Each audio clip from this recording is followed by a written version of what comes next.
David Bell has a lot of explaining to do when it comes to the shortstop position. And there are now a lot more questions than there are answers when it comes to this Reds lineup. We'll discuss all that and more on today's Locked On Reds. Let's go. You are Locked On Reds, your daily Cincinnati Reds podcast, part of the Locked On Podcast Network, your team every day. You are Locked On Reds with myself, Jeff Carr, and my co-host, Stephen Offenbaker. We have podcasted about this Cincinnati Reds team for over 3 years now, and we remain heavily addicted to the Cincinnati Reds. We bring that addiction and we turn it into information for you. Locked On Reds is part of the Locked On Podcast Network, your team every day. Thanks for making us your first listen of the day. We're free and available on all platforms. On today's podcast, Jose Barrero or Kyle Farmer? When it comes to shortstop there, the answer seems obvious. But David Bell has it wrong. What on earth can we expect from this lineup? And speaking of David Bell, what is he thinking about all these moves, all of these fire sale trades that the Reds are making? We'll discuss all of that. But Steve, we have to start with this conversation about shortstop because I think the answer seems pretty obvious, but David Bell doesn't seem to agree. I listened to his comments talking about the shortstop position, and for me, especially now, the fire sale is on. The March to 2024 is underway, Jeff. There is absolutely no reason that Kyle Farmer should be anything more than a super utility for this team. Everybody that you are trying to get a good read on, you're trying to get an answer on if they are for real or not, should be playing as many games as possible between now and the projected start date of this run that the Reds are setting up to be on in a few seasons. So for me, Jose Barrero should be the everyday shortstop starting today. Yeah, and I've always believed that he is going to finish the 2022 season with more playing time as shortstop than Kyle Farmer gets, regardless of who starts there on opening day. The interesting thing about this whole conversation is everybody keeps saying Kyle Farmer earned it. Kyle Farmer played amazing last year. Let's not kid ourselves. What he did was fine. He was gritty. He was good as a plan D. He wasn't even plan C. He wasn't even plan B. He certainly wasn't plan A. The Reds had no idea what to do with the shortstop position, and Kyle Farmer saw an opportunity and took it. So you know what? Kudos to him. Way to go. He had a career year. But even him having a career year, there's still lots to improve upon from what he did. And I believe Jose Barrero can do that. And Jose Barrero's ceiling is so much higher than what Kyle Farmer gave to the Reds last year. Listen, Jeff, I've been saying this for a while now, and it's just people don't get it. Kyle Farmer, overall, looking at his OPS plus, he was 20% below league average for the year. And it was actually worse than that for the most part of the year. Kyle Farmer's July really is what everybody focuses in on and thinks that's what he brought to the team for the season. He had an amazing July. I'm not going to dispute that. But the fact of the matter is that he was 20% below league average for the year. But to hear David Bell tell it, it's a different story. As a matter of fact, I think we should hear from David Bell right now. Yeah, I think the obvious answer and the easy one for me is, you look at what Kyle did last year, and he's coming in as the shortstop now. Barrero, I mean, we all know what a talented player he is. He's going to force the issue somewhere on the field. There's no question. I'm very confident in that, but we're going to have to let that play out a little bit too. He's still a young player. It doesn't have to happen opening day. It could. He did play some center field last year. We do consider him a shortstop coming into camp, and we'll just see what happens. If he forces the issue, we'll make a spot for him on the team. But Kyle, everything he did last year offensively, defensively, what he means to our team, I don't even think that, is a question. He's coming in as the shortstop. So as you can see, David Bell is approaching this thing, Jeff, as this position belongs to Kyle Farmer. Kyle Farmer is the starting shortstop for the Cincinnati Reds. And I cannot imagine why you would make that declaration when you have a player with as much talent as Barrero. Now, maybe it's David Bell being loyal to his guy. Maybe it's going to be a motivational tool for Jose Barrero to hear that and push himself to take it away from Kyle Farmer. But, just on the merits of what David Bell had to say, I feel like Kyle Farmer's definitely kind of entrenched at the shortstop position right now. The only thing I can think of is that David Bell is being loyal to his vet. He is being a good manager to a veteran player and not saying that before they even begin working out this young dude who has the future shortstop in his hand. He has the title of future shortstop of this team firmly within his grasp. He's not ultimately saying that right now he's the starter. I think David Bell knows. And he even mentioned, he's like, it's something that we're going to be constantly evaluating. And if he forces the issue, sure. I think forcing the issue in this comment means that David Bell knows that at some point Jose Barrero is taking this job from Kyle Farmer. It may not be on opening day, but it's definitely going to be soon. I think that David Bell understands the dynamics of a clubhouse. He understands how to deal with the egos of players. I don't think, at least I hope, that he was going to get a contract extension if he didn't. I don't think they were just going to be like, hey, you're the de facto manager of whatever it is we're going to have on the field this coming season. I think that they understand he knows what he's doing. So I think that because of that, this was let's smooth it over. We'll see what we get out of Kyle Farmer. And by the way, this might not just be one of these guys has to play shortstop and the other sits on the bench. These guys might play different positions too, because we're talking about a roster that has been destroyed over the course of the last couple of days.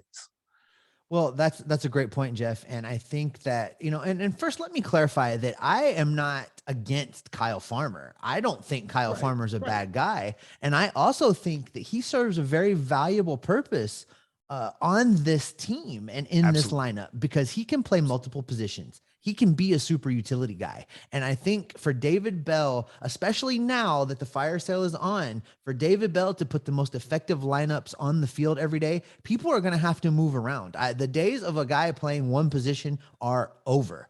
We're going to see Kyle Farmer at short. We're going to see him at third base. We may see him in left field, just like Jose Barrero. And I know that coming up in the next segment, we're really going to attack this lineup and maybe try and figure out what it might look like. But this shortstop position, especially as we move closer and closer to the banning of the shift and really needing a true defensive shortstop out there, I think now is the time to let Jose Barrero develop and flourish and be comfortable for when we need him out there 150 games at that position.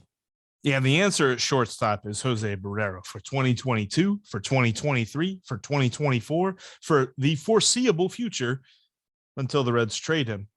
Did I just say that? No, I didn't say that. Anyway, whatever. He is the foreseeable future shortstop for the Cincinnati Reds, and that future needs to begin as soon as possible. Jeff, I think the shortstop argument bleeds into an argument of whether or not the scoring of a lot of runs with this lineup will even be possible. And if you're ready to discover what is possible, if you are ready to discover your purpose and leave an impact wherever you go, Mission Possible, written and read by New York Times bestselling author and athlete Tim Tebow, encourages you to find your inspiration, pursue your purpose, and create a life for yourself that counts. Ignite a new spark in your life through this new inspirational listen. Mission Possible by Tim Tebow is available everywhere audiobooks are sold. Make sure you give the Locked On MLB Prospects a listen after today's podcast. Lindsey Crosby is a minor league encyclopedia and will keep you up to date on the up-and-coming players, as well as some college baseball talk as well. The Locked On MLB Prospects podcast is free and available on all platforms, just like Locked On Reds. Make sure you're following us on Twitter. You can follow me at S. Offenbaker. You can follow Jeff at Jeff Carr, and that's Jeff with 3 Fs. And you can follow the show at Locked On Reds. Also, make sure you are subscribed over on our YouTube channel. We are going to have video exclusive things over there that will not be in your audio feeds. So head over and subscribe to our YouTube channel and check out the current extra bonus video we have of Jeff and Lindsey Crosby talking about all of the players we got back with the trade with the Seattle Mariners. Coming up on Monday, we are going to be talking about actual baseball games. They're spring training games, but they're actual baseball games. We've got that coming up for you next week as we move back into our 5-day-a-week format. Jeff, there's still a lot of unanswered questions surrounding this team. There were a lot of unanswered questions before the fire sale started last week. And now that the fire sale is underway, there are a whole lot of open positions and a whole lot of unanswered questions that David Bell is going to have to answer. And the biggest one of those questions is, what could this lineup look like when we get to opening day in April? And I'm not sure that there are some readily available answers to that question. Yeah, if I'm a young player on this roster who's currently within spring training, I'm excited because I think there's a chance for me to take a spot. I'm looking at you, Alejo Lopez. Do it, man. Do it, because I'm rooting for you to do it. The sure things on this roster when we're coming to the lineup are few and far between. The sure things are Jonathan India, Tyler Stevenson, Joey Votto, and Tyler Naquin against right-handed pitchers. Don't tell me about Tyler Naquin against left-handed pitchers because it's not good. Tyler Naquin against righties is good. Outside of that, let's see. Nick Senzel. No, he's a question mark. No, I don't think he is a question mark. And I think that David Bell has said outright that Nick Senzel is his guy. There's nobody else. It's Nick Senzel or you. They don't have any outfielders. It's a problem. David Bell has said, and we've heard it from Nick Krall as well, that Nick Senzel is in camp. Nick Senzel is healthy. Nick Senzel looks great, and they are counting on him to be the guy. Now, I get where you're coming from. His history says that he's a question mark. But as far as everybody in that organization is viewing him right now, he is the everyday outfielder, and they're looking to him to be the 150-game guy that he hasn't been all along. In a perfect world, I think that he should be looking over his shoulder. He should be looking at TJ Friedel and being like, is this dude coming from a job? And let's be honest, a guy we haven't talked about. I know that this is going to sound crazy, but is there any sort of opportunity for Shogo Akiyama on this roster? If he can get on base, absolutely. If he can hit the ball out of the infield, yes. Right. I mean, as much as you talked about the youngsters having an opportunity to step up and take a spot, now is the time that Shogo Akiyama can reward some of that faith that Dick Williams showed in him by bringing him to this team. Now is the time that Shogo could, put the past behind him, put everything that's happened, push it aside, and go take a job. But he's got to hit. And it doesn't have to be for power. I don't need a lot of home runs out of him. I need him to get on base. And if he can do that, sure, that's wide open. Start with not making outs. If he doesn't make outs, and because we know he's going to make outs when he's in the outfield, he's going to catch balls. He's got a pretty nice, okay, accurate arm in the outfield and things like that. And he's fast and he's got a good glove. So on the defensive side of things, he's going to add outs to the Reds ledger. On offense, just don't make extra outs. Don't make dumb strikeouts. Don't make dumb hits that just turn into easy pop fly outs and things like that. I think there's an opportunity for him because he is a guy that we've almost completely overlooked in this whole process of building out the roster before the Reds decided to completely destroy the roster. So now, yes, he has an opportunity. Max Schrock, who I really like, has an opportunity. He might start against right-handed pitching if the Reds don't make any additions from here. And yes, we know Nick Krall has said they will be active in free agency. whatever that means. Probably not to the point that it's going to really make any difference in this lineup. So yeah, we're looking at guys like Max Schrock. We're looking at Alejo Lopez at third base. And possibly, like we talked about in this last segment with Jose Barrero and Kyle Farmer, those guys could be playing elsewhere. I look more at Kyle Farmer maybe playing third base than Jose Barrero playing anywhere but shortstop. Although against left-handed pitchers, who knows? Because this team was not very good against left-handed pitchers. One guy who could have improved against left-handed pitching is gone. Eugenio Suarez is a Seattle Mariner. And what bat did they get back? Jake Fraley, a left-handed bat. You know, the thing, Jeff, is of all of the proposals that went back and forth during the CBA negotiations, the one thing that I was really kind of hoping actually happened to this season was the ban on that shift. And it's not so much a super support of me changing the rules, but I felt like that rule change more than any of the others would really benefit the Reds, because we have a lot of hitters that really can just go after right-handed pitching. But with that extra infielder over there on that side of the infield, Naquin's going to continue to struggle. It gives Votto extra problems. It's a problem for Schrock. So what I really wanted to see was that ban to go in effect. We didn't get that. So I agree with you that we're going to have to see people move around. And I think maybe I see it a little bit differently, because what they're going to have to do is put somebody in the outfield against lefties that doesn't normally play in the outfield. And the most athletic person, I think the most reasonable selection is to, against left-handed pitchers only, move Jose Barrero to left field, put Kyle Farmer at shortstop, and let Alejo Lopez play third base. I think that's the best lineup that you can put offensively on the field and not sacrifice the defense entirely. Yeah, where the Reds have two very obvious call-ups on the pitching side of baseball, plus they have some guys who could make an impact in the bullpen this year.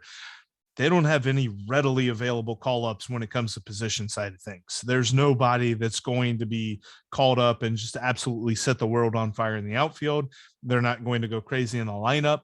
So this is going to be a situation of dudes stepping up, and probably an addition here or there that nobody really goes, oh my gosh, they signed Nick Castellanos. That's not happening. So when you look at some of the guys that are going to be on this roster, you've got to have flexibility. So obviously Jonathan India is leading off, whatever the lineup is, especially against lefties. The two guys who are going to be bringing in the runs is Joey Votto and Tyler Stevenson. And against right-handed pitching, maybe you bat Tyler Naquin second.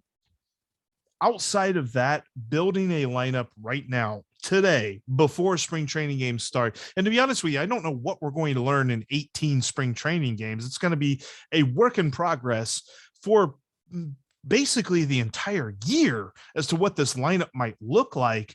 But outside of knowing those things, you can just roll the dice.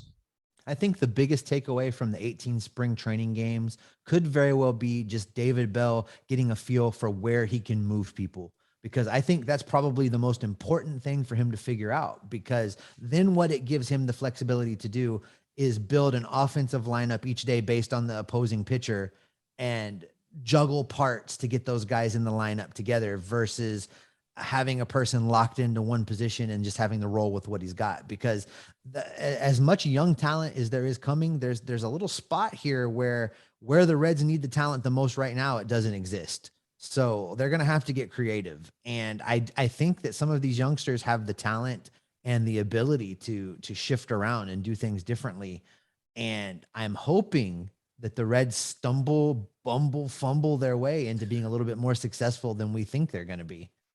Yeah, no, I agree. This is going to be an experiment that lasts the entire season. I don't foresee a point in the 2022 season where we're like, that's it, that's the lineup. It's going to be a constant work in progress.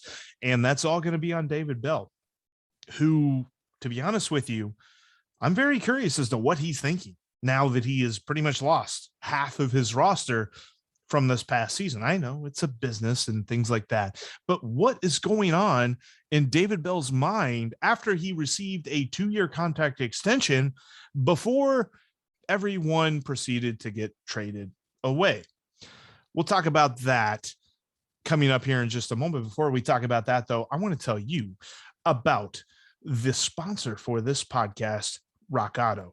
RockAuto.com is the number one place for you to find all of the parts for your car, whether you've got a brand new car or you're trying to restore a classic muscle car. They've got parts for you. When you're talking about Rock Auto, there's so many different types of cars out there that it's pretty much impossible for the store down the street to carry the exact right part for your car. You know who has that part, though? RockAuto.com. They've got all the parts your car will ever need. Check them out today. They've got a very easy to use interface. Plus, they have reliably low prices. Why spend up to 30, 50, maybe even 100% more on auto parts that you can find at rockauto.com for a much better price? Check them out today.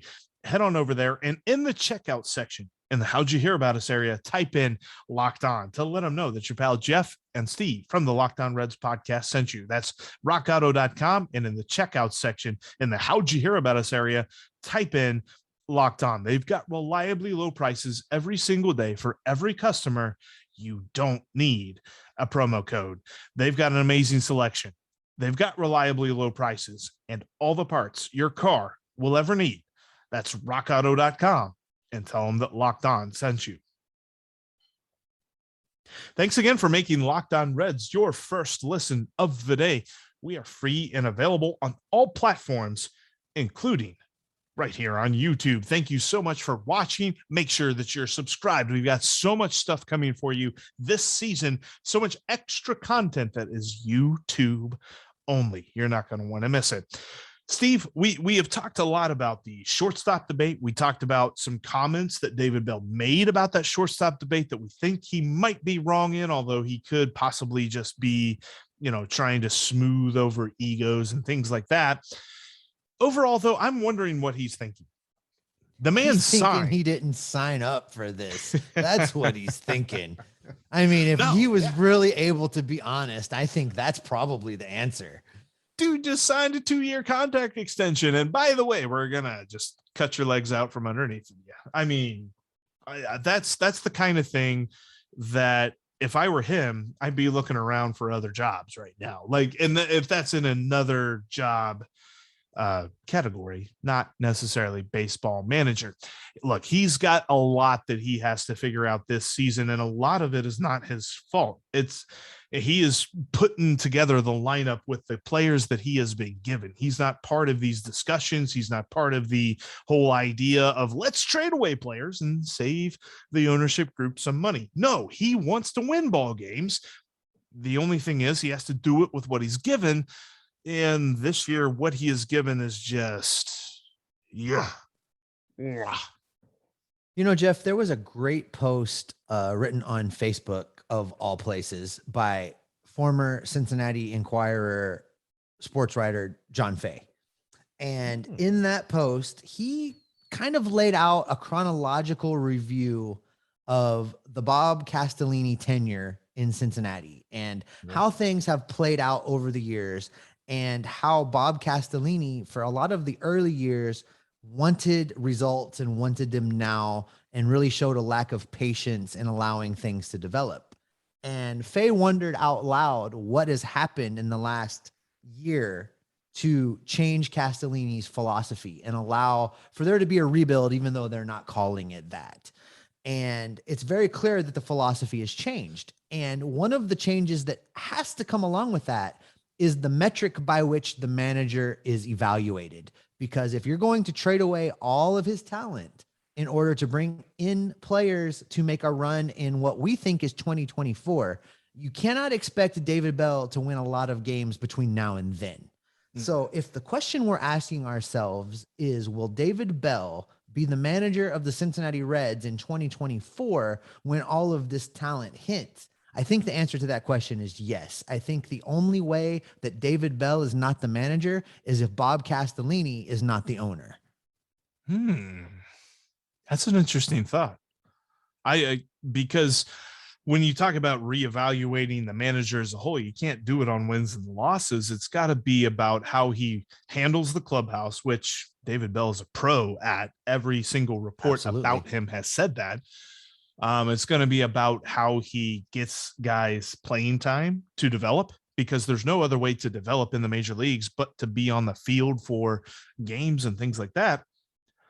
So a lot of that's going to have to be some guys that we want to see getting a lot more action. Alejo Lopez, Max Schrock. Maybe we can see Graham Ashcraft in the bullpen this year. Maybe he gets a couple of spot starts. Maybe we see Justin Dunn really leaning into whatever his role is going to be on this ball club after getting acquired from the Seattle Mariners. Maybe Brandon Williamson is in the opening day rotation, not necessarily the opening day starter, but in the opening day rotation. David Bell, the good thing about David Bell is that he is a progressive manager. He is a open-minded guy, and that is going to play really well into his hand to stick around here a lot longer than just, hey, be here while we lose and we'll figure out getting another manager whenever we're ready to win. The only thing I know for sure when it comes to David Bell is that he has the respect of his players, and that his players will go out there and play hard for him. And with a team that is probably only going to win 70 games, you need that. With these youngsters that need to learn this year really how to be Major League Baseball players, it can't, the importance of having a manager that was a Major League Baseball player cannot be overstated. I think that David Bell is now the right guy at the right time to move this organization through the mess that its front office has created for it and position these young players to be ready for when it's time to make the run. So, I believe David Bell can get that job done. I believe that he can partner with Derek Johnson to effectively develop this young pitching staff. And I believe that he can have this team ready so that if 2024 rolls around and ownership is willing to plug the few holes that they'll have, they'll be ready to make a run and win some baseball games. I might take that a step further and say, there was a lot of questions this offseason levied at the Reds for the way that they restructured their development department. I think it makes sense now. If you're going to restructure your development department with your major league pitching coach at the head of it and your major league hitting coach at the head of it, then that makes total sense. Because in a couple of years, the guys that they're training now are going to be the guys that they're relying on to get them to the playoffs. I like that. I like the idea that at least the Reds had the foresight for that. We have to give them credit for that. Nick Kroll has done a good job of restructuring the development department. Yes, I know. I said Nick Kroll did a good job. He did a good job of restructuring this development department. Now it's on them. It's on them to get the job done. And part of that is, how does David Bell manage the guys that come to him after having gone through that development system? I think you're right. I think he's the right guy for the job. And to be honest with you, that's something that I wondered about this last year, whenever it seemed like they really experienced peaks and valleys throughout one season alone, let alone, a whole decade of seasons of just, turmoil. But I think that overall, I totally agree with you. I think he's going to be here for a while. I think the big takeaway, Jeff, is that David Bell and this entire coaching staff really have their work cut out for them as we head into the 2022 season and beyond. But that is probably a good spot to wrap up this edition of the Locked On Reds podcast. Coming up on the next podcast next week, as we move to our 5-day-a-week format, we will take a look at the big stories from the first few games of spring training. That's right. We will have actual baseball games to talk about with you next week. Thank you so much for making Locked On Reds your first listen of the day. Now make the Locked On MLB podcast your second listen.